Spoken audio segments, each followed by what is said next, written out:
እንግዲህ ጡንቻችሁን ደስ በሚል ሁኔታ ገንብታችሁት ሊሆን ይችላል፣ ጨምራችሁት ሊሆን ይችላል። ይሄ ማለት ከፍተኛ ኪሎ ጌን አድርጋችኋል። እንግዲህ በልክ አድርጋችኋል ነው የምንለው በሌላ አገላለጽ። በልክ ስታደርጉ እንግዲህ ፒውር መስል ብቻ አይሆንም፣ ከፍተኛ ፋት ይኖረዋል። ስለዚህ ኪሎአችሁ በከፍተኛ ሁኔታ ይጨምራል። ለውድድር ስትዘጋጁም ሊሆን ይችላል። ወይም ደግሞ አሁን ጡንቻዬን ደግሞ ቅርጽ ማስያዝ አለብኝ፣ አሁን ይሄ የወፈርኩትን ነገር ደግሞ ቶንድ ወደሆነ ወደሚያምር ሰውነት መቀየር እፈልጋለሁ ካላችሁ ያ ምን ይባላል? ከቲንግ ይባላል። እንግዲህ ከቲንግም ይሁን በልኪንግ ራሳቸውን የቻሉ ሳይንሶች ናቸው። ምክንያቱም የራሳቸው የሆነ ትክክለኛ አካሄድ ስላላቸው ከነዚህ አካሄዶች ከወጣን እንግዲህ ውጤቱ ደስ የማይል ይሆናል። ይሄ ማለት ሙሉ የለፋንበትን የሰበሰብነውን ያገኘነውን ጡንቻ እስከ ማጣት ድረስ ሊያደርስ ይችላል። ወይም ደግሞ ቦርጫም ሆነን እንድንቀርም ሊያደርገን ይችላል። ስለዚህ ከዚህ ነፃ ለመሆንና ቅርጽርጽ ያለ ሰውነት እንዲኖረን ጡንቻችንን ሳናጣ ስባችንን ብቻ ማቅለጥ የምንፈልግ ከሆነ የዛሬ ቪዲዮ ደግሞ እጅግ በጣም አድርጎ ይጠቅማችኋል ማለት ነው። ስለዚህ እንግዲህ ከፕሮግራማችን ጅማሮ እስከ ፍጻሜ ድረስ አብራችሁ እንድትቆዩ ጋበዝኩኝ። ይሄንን ስታደርጉ እንግዲህ ሁሉ ጊዜ እንደምላችሁ ላይክ ማድረግ እንዳትረሱ። በተለይ ነባር የሆናችሁ ቤተሰቦቻችን ቪፒኤን ማብራት በእኛ ቤት ታውቃላችሁ እንደ ግዴታ ነው፣ መርዳትም ስለሆነ ማለት ነው። ይሄንን በድጋሚ ላስታውሳችሁ እወዳለሁ። አዲስ የሆናችሁ ደግሞ በሰውነት ግንባታ ላይ፣ በአጠቃላይ ጤና ላይ፣ በአመጋገብ ላይ ይሄ ፔጅ ስለሚጠቅማችሁ ሰብስክራይብ በማድረግ ሌላም ጊዜ እንደዚህ አይነት ቪዲዮ እንዳያመልጧችሁ የደወል ምልክቱን በመጫን እንድትቆዩ በትህትና ጠይቃችኋለሁ። ወደ ቪዲዮአችን እንግዲህ ከቲንግ ቀላል ነገር አይደለም። እንዳልኳችሁ በጣም አደገኛና ጥንቃቄ የሚፈልግ ነገር ነው። አደጋው ከምን አንፃር ነው ብንል በልክ ለማድረግ ያወጣችሁትን ጉልበት፣ በልክ ለማድረግ ለማግኘት ያወጣችሁትን አጠቃላይ የገንዘብም ይሁን የኒውትሪሽን አቅም ገደል እንደምትከቱበት ስለሆነ ነው። ምክንያቱም በአግባቡ ከት ካላደረጋችሁ የካታቦሊዝም እና የአናቦሊዝም ሂደታችሁ ወይም ደግሞ ሰውነትን የመገንባትና ሰውነትን የማፍረስ ሂደታችሁ እንዲጣረስና በጣም ውድ የሆነውን እጅግ በጣም አስፈላጊ የሆነውን ጡንቻችሁን እንድታጡት ያደርጋችኋል። ስለዚህ እጅግ በጣም ጥንቃቄ ይፈልጋል ማለት ነው። እንግዲህ ሰዎች ለምንድን ነው ከከቲንግ ሲዝን ወይም ደግሞ ከት ሲያደርጉ የሚጎዱት ወይም በትክክለኛ ሁኔታ የማይጠቀሙት ካልን የመጀመሪያው ከፍተኛ የሆነ ካሎሪ በከፍተኛ ሁኔታ ስለሚቀንሱ ነው።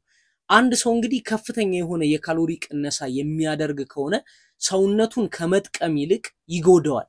ለምን ካላችሁ በአንድ ጊዜ ካሎሪ ዴፊሲት ውስጥ የምትገቡ ከሆነ ለምሳሌ አንዳንዶች 600 ካሎሪ በአንድ ጊዜ ድሮፕ ያደርጋሉ፣ እስከ 1000 ካሎሪ ድሮፕ ያደርጋሉ። በዚህ ጊዜ እጅግ በጣም ውድ የተባለውን እጅግ በጣም አስፈላጊ የተባለውን የጡንቻ ይዘታችሁን አብሮ ይዞባችሁ ይሄዳል።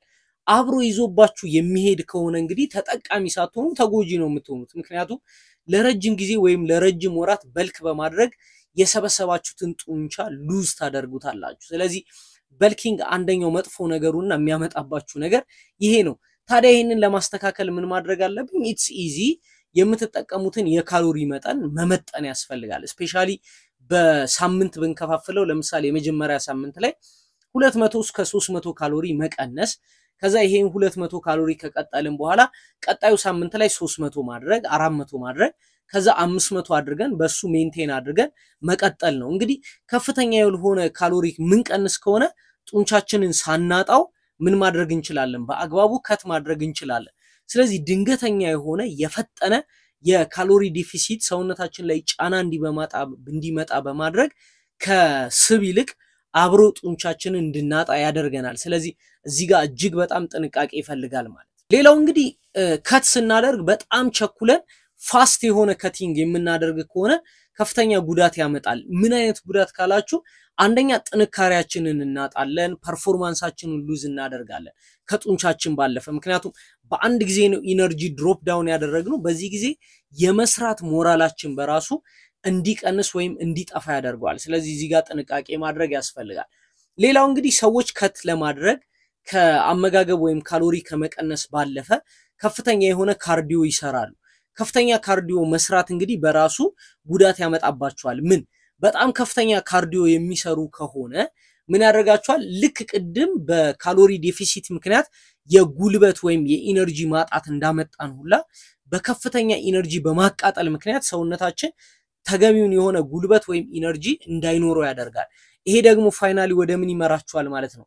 አብሮ ፕሪሺየስ የሆነው ወይም ውድ የሆነውን ጡንቻችሁን እንድታጡ ያደርጋችኋል። ስለዚህ ይሄ የተሳሳተ አካሄድ ነው፣ መስተካከል መቻል አለበት ማለት ነው። ስለዚህ በምን ማስተካከል አለባችሁ? ከፍተኛ የሆነ መካኒካል ቴንሽን ያለው አሰራር መስራት። ከዚህ በፊት የለቀኩትን ቪዲዮ ተመልከቱት ስለ መካኒካል ቴንሽን ማለት ነው፣ ከሁለት ቪዲዮ በፊት።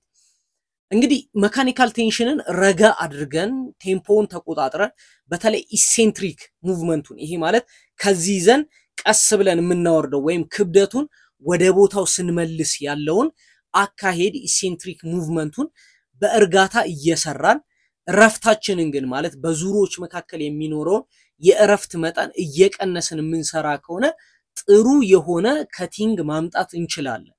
ፐምፒንግም አብሮ ስለሚመጣ ማለት ነው።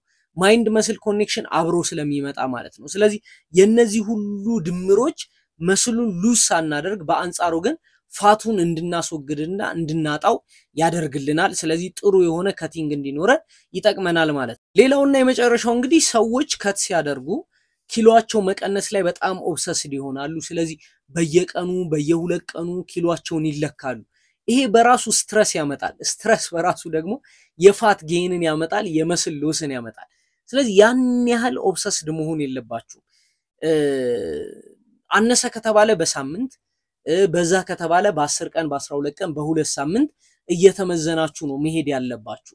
እንግዲህ በሳምንት ስትመዘኑ ኪሎአችሁ ከ2 ኪሎ በላይ እየቀነሰ ከመጣ በሳምንት ውስጥ ወይም 1.8 ኪሎም ራሱ ቢቀንስ ጥንቃቄ ማድረግ ያስፈልጋችኋል። ከ1 ኪሎ እስከ 1.2 3 እስከ 1.5 ድረስ ኪሎ ከቀነሳችሁ በጣም በቂ ነው።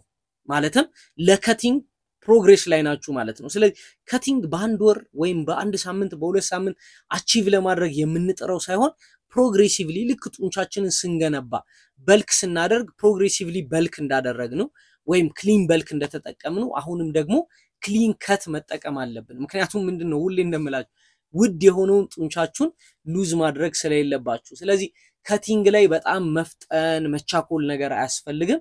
ባልኳችሁ መሰረት ምን ማድረግ ያስፈልጋል? ካሎሪያችሁን በከፍተኛ ሁኔታ መቀነስ ያስፈልግም። ከ200 እስከ 300 ካሎሪ በየሳምንቱ እያደረጋችሁ መቀነስ፣ የኪሎአችሁን ቅነሳ በየሳምንት በየሁለት ሳምንት እያደረጋችሁ ተከታትላችሁ በጣም ከፍተኛ ኪሎ እንዳትቀንሱ መጠንቀቅ።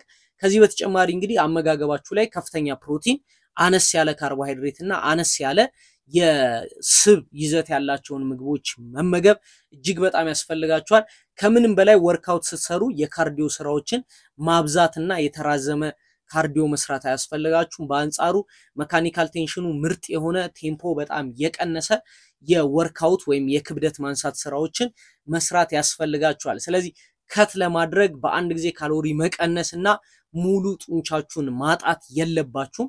ከት ማድረግ ማለት ሙሉ ለሙሉ መክሳት ወይም መቀነስ ጡንቻችሁን ማጣት አይደለም። አብዛኞቹ ከት ሲያደርጉ እነዚህን ስህተቶች ስለሚሰሩ ብዙ ሰው ከት ማድረግን አይፈልግም።